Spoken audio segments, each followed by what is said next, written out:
Very good morning to all students. Myself, Mrs. Smita Amit Mangudkar, your English teacher, welcome you again on our online English classes. So students, yesterday we have discussed the activities on the novel Around the World in 80 Days. This novel is written by Jules Verne. Yesterday, we have discussed the activities related to plot. At the same time, we have also discussed the activities related to settings. Now today, we are going to discuss the activities related to theme. Students, I think all of you know, here theme means the central idea of the novel. And I already told you, time is the major theme of the present novel, that is, Around the World in 80 Days. So let us start the activities related to theme. A4, activity number 1. Find and explain the significance of various exciting incidents in the extract. This means, students, examiner asks us to explain the importance of different incidents in the extract. म्हणजेच या lesson मधले जे वेगवेगळे incidents दिलेले आहेत त्या इन्सिडेंट्सचा significance म्हणजेच महत्व किंवा इम्पॉर्टन्स आपल्याला सांगायला सांगितलेलं आहे. The word, how to write the answer of this question? Let us see. Answer.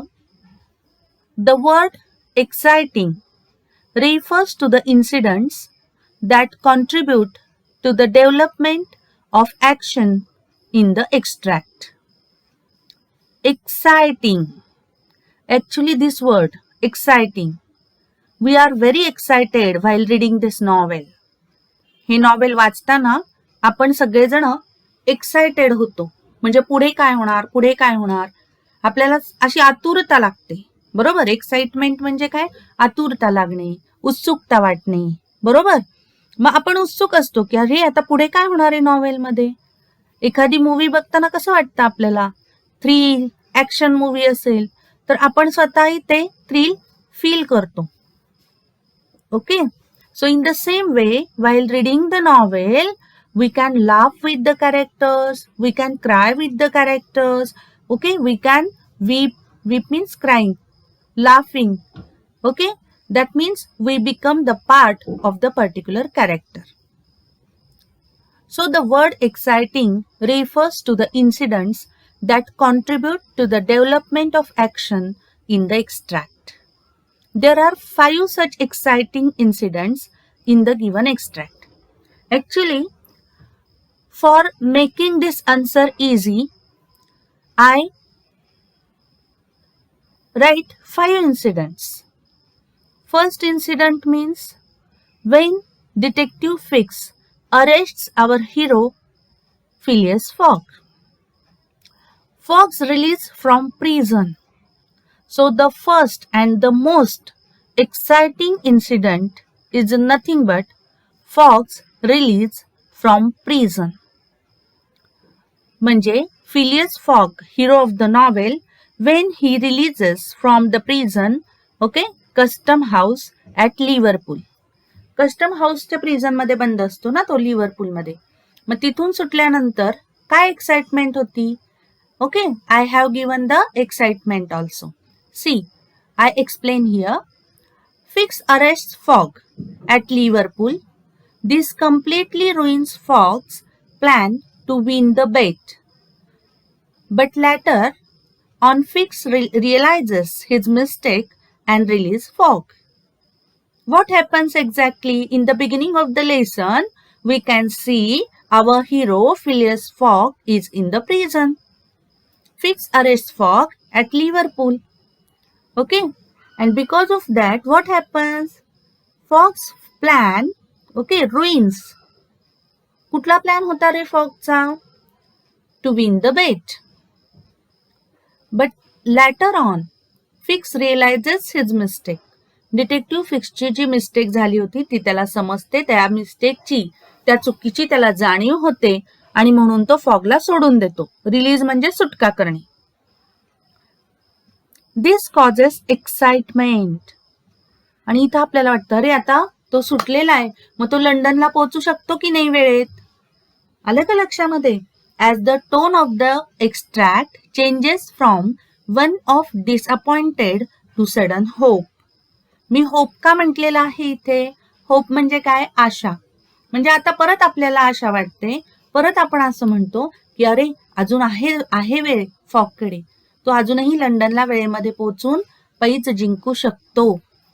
Okay, that means suddenly this incident changes the mood from disappointment to hopefulness. Understood? Next, second incident is when all these people, who Fogg and his companions, Fogg, Aouda and Passepartout, arrival at London. Second incident is nothing but arrival at London.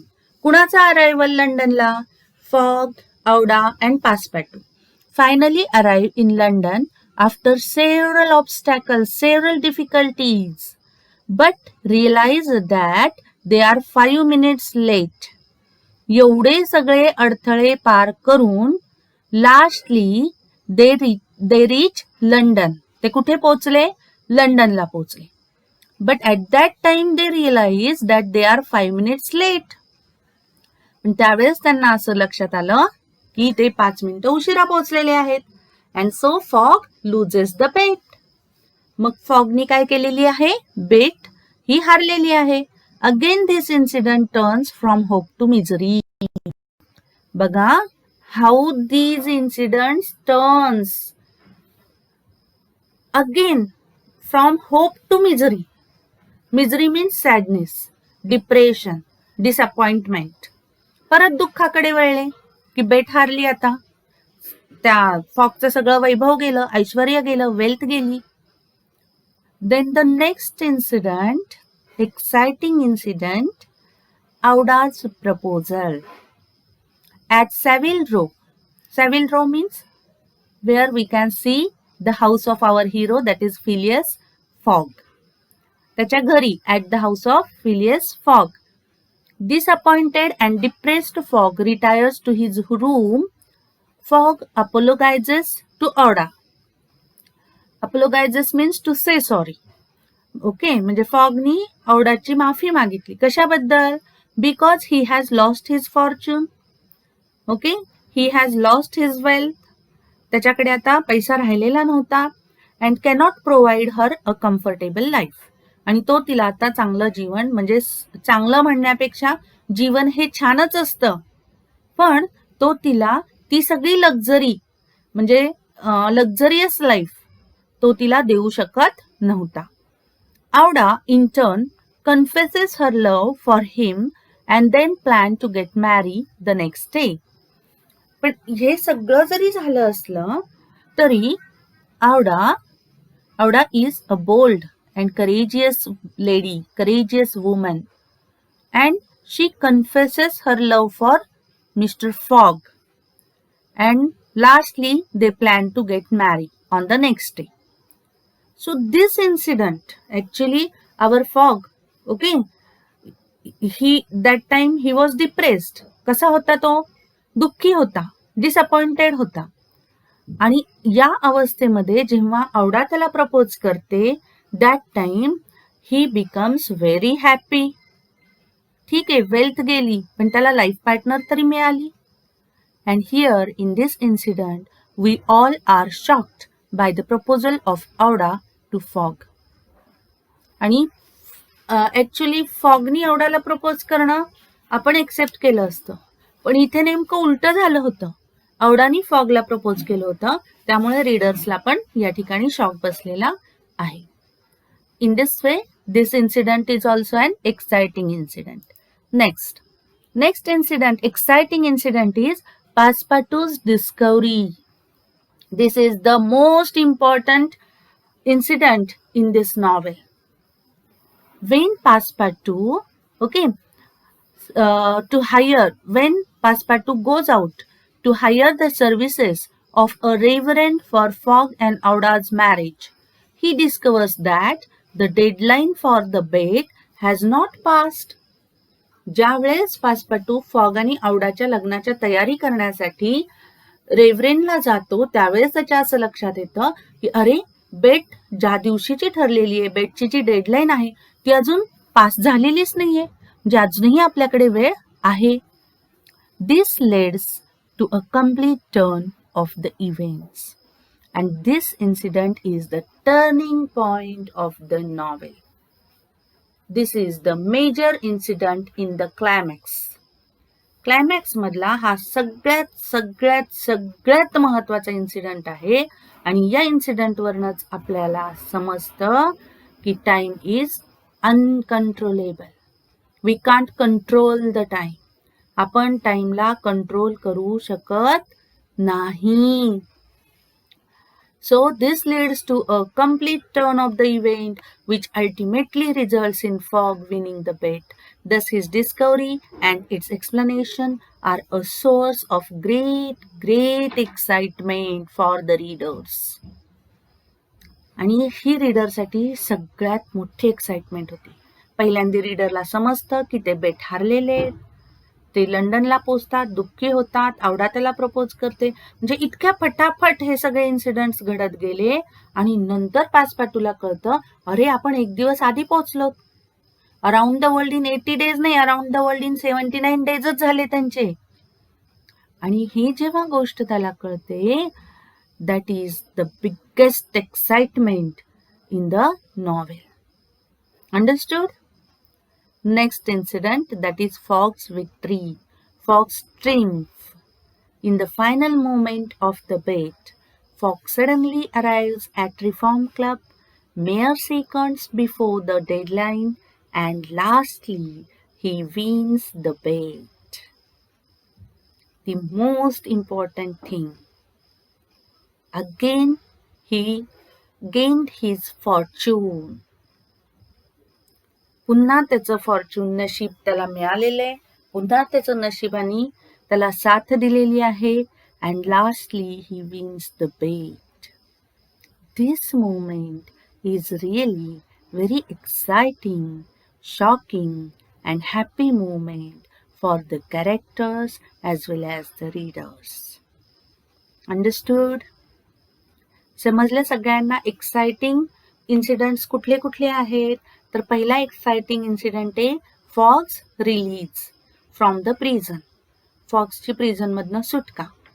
दुसरा महत्वाचा exciting incident आहे तो म्हणजे Fogg lose the bet. Okay, तो bet हारतो. किंवा arrival to London.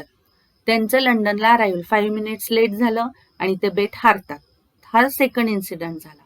Third important and exciting incident is Auda's proposal of marriage to Fogg. औडानी फॉगला मॅरेजसाठी प्रपोज करणं. चौथा, Passepartout's discovery. Okay, about the time. कशाची? टाइम बद्दलची. And last important is Fogg's victory. हिरोचा विजय. आलं लक्षामध्ये? Next, it is the turning point of the novel. Next question, next activity. Write 4 to 5 sentences on the time theme of the extract. I told you students, time is the major theme of the given extract. So how this theme? Okay, we have to explain the theme of time with the help of the extract. कशाच्या सहाय्याने time theme आपल्याला explain करायची आहे? एक्स्ट्रॅक्टच्या सहाय्याने. Time theme बद्दल, time या central idea बद्दल 4 ते 5 वाक्य लिहा. असा साधा प्रश्न विचारलेला आहे. The most important theme of the novel is the concept of time. Through the given extract, the writer tries to convey to the readers that time cannot be controlled or manipulated. या lesson मधनं रायटरला सगळ्यांना हा message द्यायचा आहे, we can't control the time. आपण वेळेला थांबवू शकत नाही. Okay. Time is the only solution to all the problems. वेळ हीच सगळ्या प्रॉब्लेम्सचं सोल्युशन असते. बरोबर. कारण ते नशीबच असतं, ती वेळच असते, ती ठरवत असते प्रत्येक प्रॉब्लेमचं सोल्युशन. Fogg is a particular precise man, but he could not have predicted his arrest and hence could not have prepared for such an event. Fog हा एक कशी व्यक्ती होती? पर्टिक्युलर होती, कामामध्ये पर्टिक्युलर होती, प्रिसाइज होती, अगदी परफेक्ट होते.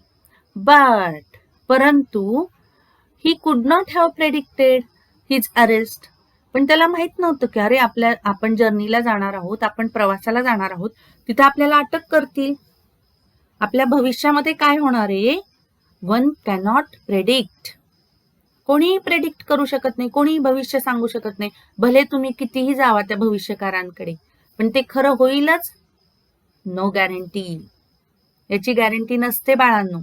जरी अनेक लोक जात असतील ज्योतिषाकडे, ह्याच्याकडे, त्याच्याकडे, प्रेडिकेटरकडे, पण तरी देखील लक्षात ठेवा की we cannot predicate our future. We cannot predict, not predicate, sorry. We cannot predict our future. आपण आपलं फ्युचर प्रेडिक्ट करू शकत नाही. So, in the same way, Fogg could not predict his future, his arrest, and hence could not have prepared for such an event. He loses his bet because he is late by 5 minutes. 5 मिनिटं उशिरा पोचल्यामुळं तो हारला. हिटलरला सुद्धा पोचायला 2 minute late झाला, बरोबर की नाही? कोण तो? त्याला लेट झाला होता 2 मिनिटं. म्हणजे वेळेला किती महत्व आहे हे प्रत्येक ठिकाणी आपल्याला दिसून येते. Time is also important in the climax of the novel, where in Fogg wins his bet because he had gained time by traveling eastwards on his journey around the world. या नॉवेलचा जो क्लायमॅक्स आहे, जो शेवट आहे, तो सुद्धा महत्वाचा ठरला. कशामुळे? टाइममुळे. कारण फॉगला कळलं की तो बेट जिंकलेला आहे. कशामुळे रे? कारण तो जे ट्रॅव्हलिंग करत होता ती ईस्टवर्ड्स ऑन हिज जर्नी, बरोबर, पूर्वेकडे त्याची जर्नी सरकत गेली आणि त्यामुळे तो एक दिवस आधीच पोहोचला. Thus, the extract ultimately wishes to convey the lesson that no one can control time. It is an uncontrollable thing. कुणीही टाइमला कंट्रोल करू शकत नाही. I think all of you understood time theme. Next, write 4 to 5 sentences on the morality theme of the extract. Morality, नैतिकता. आपण stories ऐकतो, moral stories, ज्यातून नैतिक मूल्य शिकले जातात, अशा गोष्टी लहान मुलांना आपण सांगत असतो. नेहमी खरे बोलावे, चोरी करू नये, दुसऱ्यांना मदत करावी, बरोबर, चांगली संगत धरावी, या सगळ्या नैतिक गोष्टी आहेत. मग मोरॅलिटी थीम या लेसन मध्ये कशी आहे बघा मुलांनो. The extract's theme of morality is seen clearly through the actions and behavior of the honorable hero Phileas Fogg. Morality theme एकाच व्यक्तीच्या कॅरेक्टर मधनं दिसून येते आणि ती व्यक्ती म्हणजे दुसरी तिसरी कोणीही नसून या नॉवेलचा हिरो फिलियस फॉग यांच्याच बिहेवियरवरून, बिहेवियर म्हणजे काय, वागणुकीतून, त्यांच्या ऍक्शन्स मधून आपल्याला दिसून येते. मग कुठल्या ऍक्शन्स आहेत ज्यातून आपण नैतिकता शिकतो? तर या ठिकाणी बघा, although the bet was made for winning amount of 20,000 pounds. बघा, म्हणजेच काय आहे की बेट किती पैशाची लागलेली होती, किती अमाऊंट होती, 20,000 पाउंड्स. मी सांगितलं 20,000 pounds in 1872 was not a small, what we say, was not, ही छोटी अमाऊंट नाहीये. ओके, आत्ताचे ते जवळजवळ आत्ताचे हे $1.6 होती. आलं का लक्षामध्ये? मग although the bet was made for winning amount of 20,000 pounds, Fogg spends nearly all of his money along the way. जरी ही बेट 20,000 poundsची लागलेली असली, fog himself spends his on money along the way. संपूर्ण जर्नीमध्ये फॉग हा त्याचे स्वतःचे पैसे खर्च करत होता. This means proving that reputation, त्याला काय सांगायचं होतं रे, reputation and money is not important, that money is not important for him, but reputation, his image in the society is very important for him. His reputation is very important for him. त्याच्यासाठी पैसा महत्वाचा नव्हता, तर त्याचं reputation महत्वाचं होतं. Though his arrest by Fix delays his plan, he understands that Fix was doing his duty and soon he forgives him. जरी detective फिक्सनी त्याला अरेस्ट केलं, त्याला अरेस्ट केल्यामुळे त्याचा प्लॅनला उशीर झाला, लंडनला पोचायला उशीर झाला, त्यामुळे तो बेट हारला, पण तरी देखील fix was doing his duty हे त्याला मान्य होतं. फिक्सनी त्याची फक्त ड्युटी केलेली आहे हे त्याला मान्य होतं. And that's why he forgives him. Forgive means माफ करणे. त्यांनी त्याला माफ केलं. द डिले कॉजेस, बघा पटकन एखाद्याला एवढं मोठं नुकसान फॉगचं झालं, पण तरी देखील फॉगनी चिडचिड केली नाही, कुणालाही दोष दिला नाही, तर त्यांनी डिटेक्टिव्ह फिक्सला माफ केलेला आहे. यातूनच त्याचं मॉरल कॅरेक्टर आपल्याला दिसून येतंय. The delay causes him to lose the bet, but even then Fogg refuses to blame anyone for his misfortune. त्याला जो उशीर झाला, त्यांनी जी बेट हारली, त्यामुळे फॉग हा खूप दुःखी झाला होता. But he doesn't blame anybody. त्यांनी कुणालाही ब्लेम केला नाही, कुणालाही दोष दिला नाही. Fogg apologises to Aouda because he has lost his fortune and cannot provide her a comfortable life. इतकंच काय, ज्यावेळेस त्याची वेल्थ गेली, तो बेट हारला, त्यावेळेस तो डिप्रेस्ड झाला, त्यावेळेस त्यांनी औडाला सॉरी म्हटलं, मी तुला इंग्लंडला घेऊन आलो, पण मी तुला कम्फर्टेबल लाईफ देऊ शकत नाही.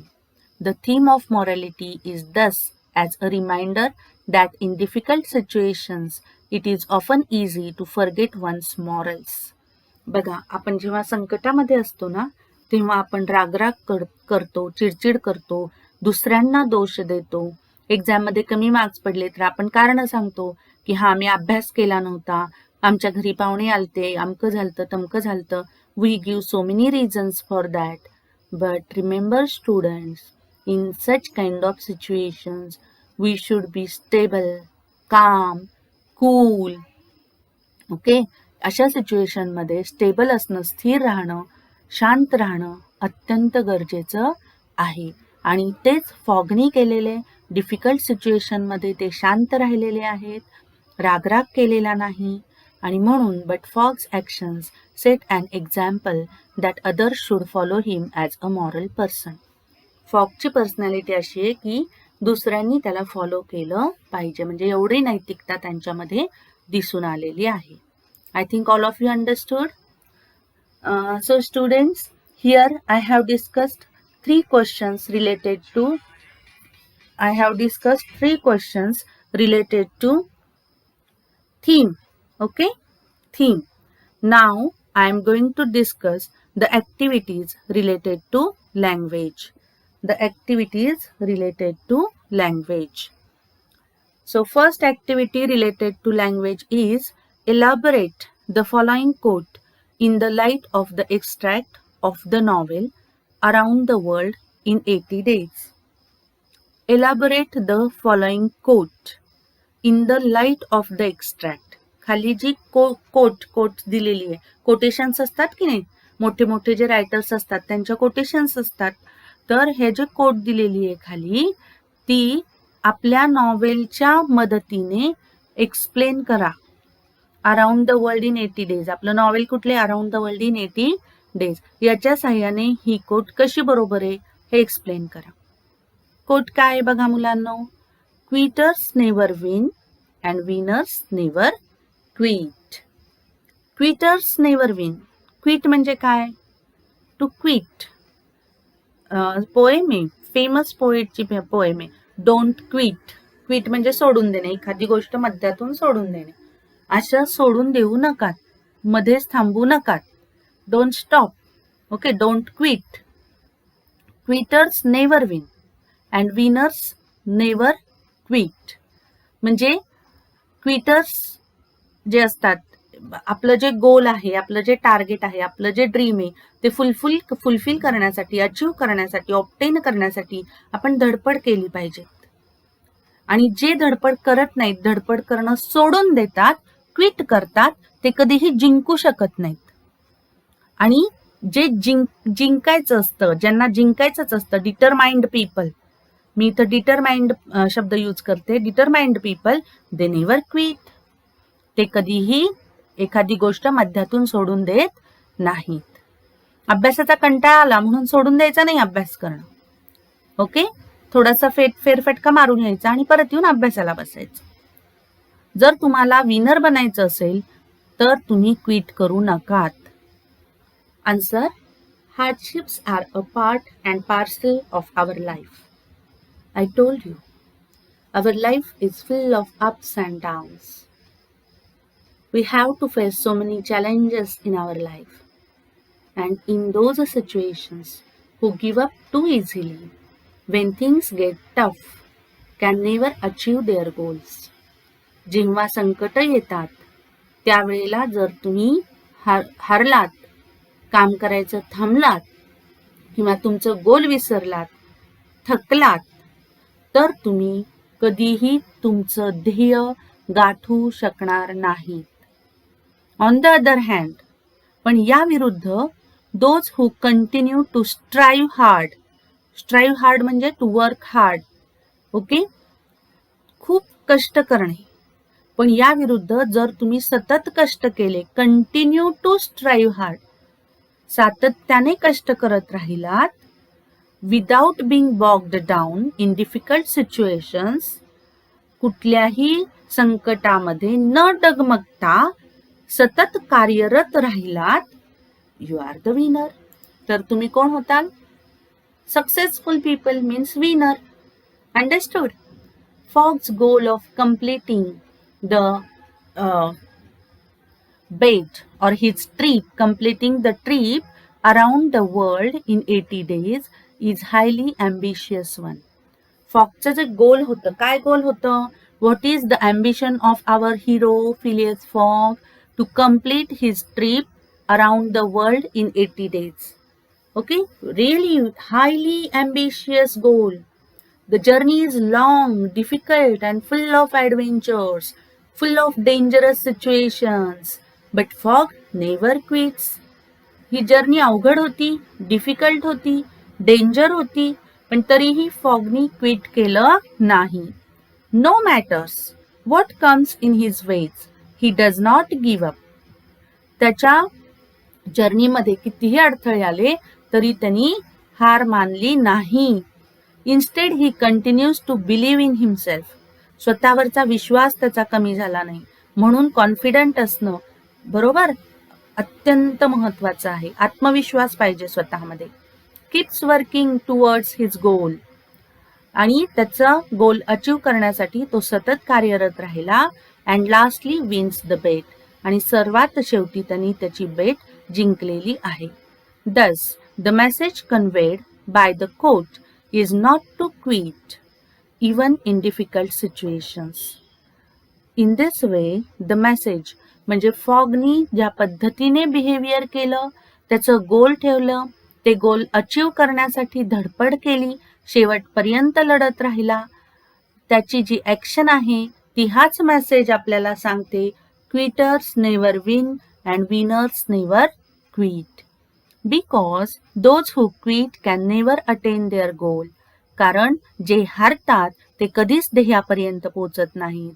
And those who are determined and keep working, आणि जे ध्येयवादी असतात, जे करायचं म्हणजे करायचंच, जे सतत कार्यरत राहतात, अशी लोक कधीही हारत नाहीत.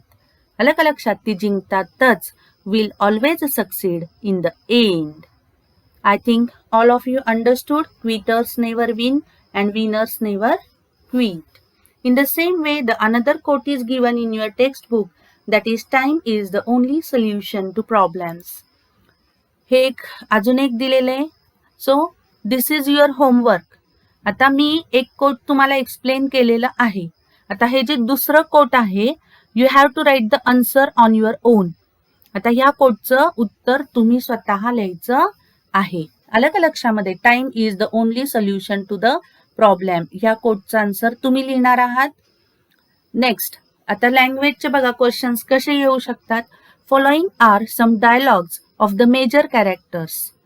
खाली काही मेजर कॅरेक्टर्सचे डायलॉग्स दिलेले आहेत in the extract. Find out who the speaker is. Speaker कोण आहे हे फाइंड आउट करायचंय. हिज ऑर हर टोन, कुठल्या टोन मध्ये बोललेले आहेत. स्टाईल कोणती आहे. सिग्निफिकन्स, महत्व काय आहे. ओके, हे जे डायलॉग दिलेत ना, हे कोणत्या टोन मध्ये बोललेले आहेत, कोणी बोललेले आहेत आणि कुणाला बोललेले आहेत, हे सगळं टेबल दिलंय. Okay, in this picture we can see a table. Okay, we have to complete this table. So first one, I will give you an example how to solve this activity. मी एक तुम्हाला example देते, ही activity कशी सोडवायची आहे ते मी तुम्हाला सांगते. Let us see the dialogue. Dialogue, why do you not curse me? It was my fault that. बघा इथं काय म्हटलेलं आहे, तुम्ही मला का रागवत नाहीये, का ओरडत नाहीये, तो माझा फॉल्ट आहे, माझी चुकी आहे. कोणी बोललेला आहे रे हा dialogue. Speaker is here in this column. Okay, see here students, where is the arrow? Yes, speaker. Here in this column you have to write the name of the speaker. Who uttered this dialogue? So, Passepartout. While writing the name of the character, don't commit spelling mistake. Passepartout. Here you have to write Passepartout. Who said to whom? Speaker is Passepartout. कुणाला म्हटलं Passepartout? Passepartout to Phileas Fogg. Passepartout म्हणाला कुणाला? Phileas Foggला. Okay, मग त्यावेळेस त्याची tone कशी होती? Confident होता का? तो काय म्हणतो, माझी चुकी होती, मला रागवा ना. That time means he feels guilty at that time. मग टोन कशी होती त्याची? गिल्टी. अपोलोगाइज्ड, से सॉरी. बरोबर, त्याला अपोलोगाइज वाटत होतं, त्याला सॉरी म्हणायचं होतं, त्याच्यामुळे ते पैज हारले असं त्याला वाटत होतं. किंवा त्यांनी डिटेक्टिव्ह फिक्सचे ऍक्च्युली कशासाठी त्यांचा पाठलाग करत आहे हे मालकाला सांगितलं नाही, त्यामुळे त्याला गिल्टी फील होत होतं. तेव्हा त्यांनी हा डायलॉग बोललेला आहे. आलं का लक्षात? मग स्टाईल कुठली आहे त्याची? स्टाईल, टोन गिल्टी आहे, बरोबर. अपोलोगाइज्ड आहे, बरोबर. स्टाईल काय आहे? टोन सांगितला, गिल्टी आहे, अपोलोगाइज्ड आहे. आता स्टाईल कुठली आहे? परसुएसिव्ह, मन वळवण्याचा प्रयत्न करतोय त्याचा. आणि सिग्निफिकन्स, महत्व काय आहे? Believing himself to be the cause of his master's misfortune. कारण त्याला असं वाटत होतं मास्टरच्या मिसफॉर्च्यूनचं कारण मीच आहे. Passepartout is overcome with guilt and utters this dialogue to Fogg, hoping it will make Fogg punish him and thus help him to feel less shameful. त्याला असं वाटत होतं की आपल्या मास्टरने आपल्याला पनिश करावं, शिक्षा द्यावी, जेणेकरून त्याची गिल्ट कमी होईल. आलं का लक्षामध्ये? तर अशा पद्धतीने तुम्ही ते आन्सर लिहायचं आहे. आता पुढचे डायलॉग्स तुम्ही घरी सोडवणार. This is a homework to all of you students. You have to write all these activities in your English notebook. इंग्लिशच्या नोटबुकमध्ये ऍक्टिव्हिटीज लिहायच्या आहेत. Okay, so this is a homework for you. Please complete these activities. So today we have to stop here. In this way, students, I have completed the topic around the world in 80 days. I have taught each and everything about this novel.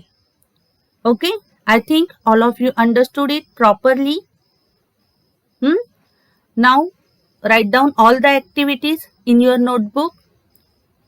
So again I declare that I have completed this novel Around the World in 80 days with activities.